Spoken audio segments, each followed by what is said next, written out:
hledání pokladu právě začíná. Ahoj, Tome. Tome, natočme. Čauky. Hledání pokladu právě začíná. Jo. Takže jdeme hledat, už jdeme. A jdeme na to. Takže naše parta aktuálně vyráží na hřiště. Ano, tam jsou všichni. Jo, a vepředu jsou ty. Holky, zamávejte. Holky.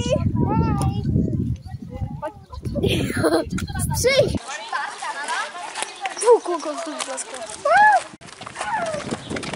Tak, nyní jsme dostali první zadání, že máme najít indicie, které jsou schované tady v tomhle areálu. Takže jdeme na to. Jdeme to hledat. Nám to vyžral. Takže my jdeme se podívat na hřiště. Vidíme jich. Našli jsme indici. Máme první, tak jdeme. Jdeme. Musíme hledat kolíčky. Lidi, mám to. Nevím, ale co to je. Nějaký obrázek. Jdeme najít dvě další indicie. V písku to asi taky není. Pan Neky si hraje s pískem. Okay. Tak, nyní jdu hledat já indici, teďka našla tady paní Báča. A teďka já jdu hledat indici a my se vám ozveme, až ji najdeme, že jo, Baro? Jo. Čau. Našli jsme nápovědu. Já vám to našla. Máme to. A jdeme na to. Tak, nyní jsme skoro všichni našli indici a za chvilku půjdeme na další. Jsem strašně zvědavá, co to bude a všichni ostatní taky. Tak, nyní nám pan učitel oznámil malou změnu, že už všichni máme hledat, protože poslední dva, co chodili, to nenašli, takže teď máme za úkol všichni to najít. My se ozveme, kdyby jsme ji našli. Hledáme všichni, protože to neumíme najít. Poslední indicie. Ještě nám jedna chybí.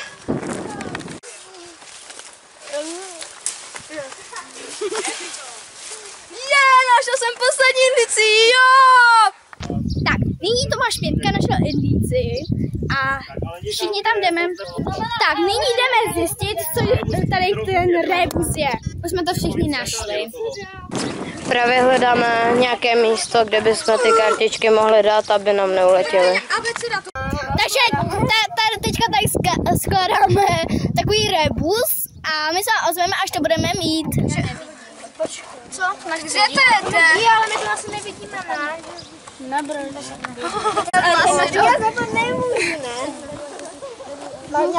Tam by se pak měla dát nějaká hudba. Takže nyní jsme dostali zprávu, že se musíme jít přesunout. Jo, protože tam neflouká. Tady to nemůže být tady, takže je to dobře. My už jsme to vyluštili, vypadá to něco jako bludiště. Máme to hotové. Už jsme to složili. Nevím, k čemu tam jsou ty písmenka, ale... Vůbec to nechápeme, ale to vůbec nevadí, podle mě. Jsou to vlastně písmena schované za květami. Jsme pochopili, jak to funguje. Je to vlastně chytáček v tom, že ty kvítka mají v sobě zašifrované písmenka a my musíme zjistit, jaké slova tam jsou.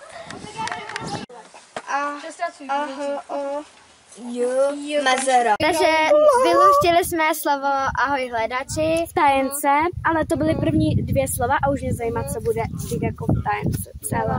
Jo. No ne, To asi je špatně, ne? Počkej, mu.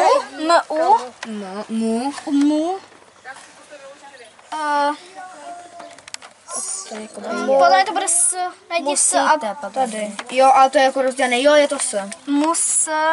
Musíte, podle mě. No počkej, ověříme. Takže musí, máme zatím zkontrolované. Jo? Tak právě jsme trošku pokročili v té šifře. Už jsme našli pár věcí a slov a myslím, že bychom to měli za chvilku mít, tak se vám ozvu. Čau. To je mezera teď? Jo, mezera nejvíce.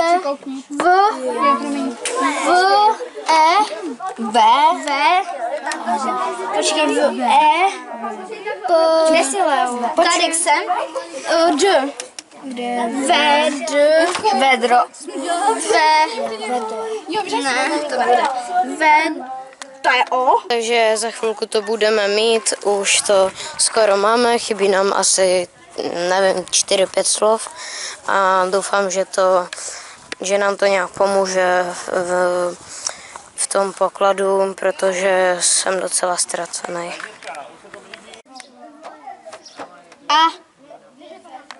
Ačko. Pokud hledáte poklad, musíte jít tam, kde je nejvíce vědomostí a taky písmen. Tak jdeme do knihovny, protože nám protože jak jsme to vyluštili, tak nejvíce vědomostí a písmen tam bylo napsané, takže nám to sedí nejvíc na knihovnu, takže ozveme se tam. Tak už jsme vyluštili ten rebus. Bylo to... Ahoj hledači, pokud hledáte poklad, musíte jít tam, kde je nejvíce vědomostí a taky písmen. No, my si myslíme, že by to mohlo být v knihovně, takže teď tam míříme. Tak jdeme do šatny, protože nemůžeme jít do knihovny v botách a jak se dostaneme do knihovny, tak řekneme. A jdeme do knihovny. Juhu. A nic tu není. Jo, tak jsme nic nenašli. No tak něco tu bylo nakonec, no, nevadí, jsme jenom slepí. Třeba asi teda OK, asi budeme... Našli jsme něco.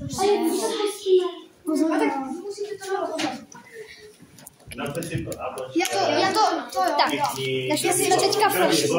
Jsme úplně nejvíc našli. Jsme flašku. Jdeme se pustit. Jdeme na to. A jsme se asi pustíme.